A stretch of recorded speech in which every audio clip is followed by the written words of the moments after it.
Украински дронови рано утрово оштетија фасади на две згради во комплексот Москва Сити во Москва. Агенцијата ТАСС наведува дека една од зградите е сериозно оштетена, искршени се прозорците од прв до четврти кат, а повредени и чувар во една од нив. На каналот Маш на Телеграм е објавено дека дрон паднал и врз друга зграда околу 3 часот утрово, при што се оштетени неколку прозорци на петтиот и шестиот кат. На снимките кои кружат низ социјалните мрежи може да се види силна експлозија по уривањето на дронот врз една од зградите, по што се слушаат и минувачи кои врескаат во паника.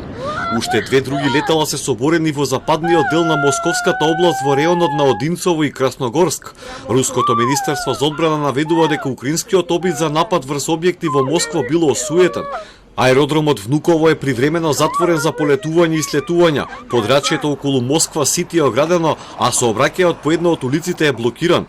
Градоначалникот на Москва Сергеј Собјанин порача дека причинетата штета е мала и дека нема жртви во нападот. Официјален Киев засега се уште е без коментар по изјавите на руските власти.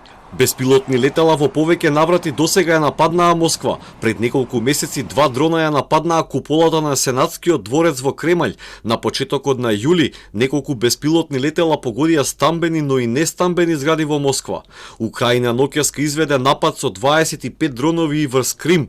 Руското министерство за одбрана соопшти дека 16 од беспилотните летала биле уништени, а 9 биле неутрализирани со електронски системи и завршиле во Црното море, додавајќи дека нема жртви.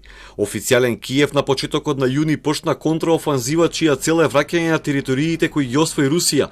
Во плановите на украинските сили е враќање на полуостровот Крим, кој е под контрола на Москва од 2014 година. Рускиот претседател Владимир Путин денеска беше во Санкт Петербург на одбележување на денот на морнарицата, на смотрата на воени бродови и нуклеарни подморници. Најави дека руската морнарица ќе добие 30 нови бродови од различен тип до крајот на оваа година. Говорејќи за прекинот на огнот во Украина на самитот Русија Африка, Путин рече дека не бега од мировни преговори, но нема да ги прифати додека украинската војска е во офанзива.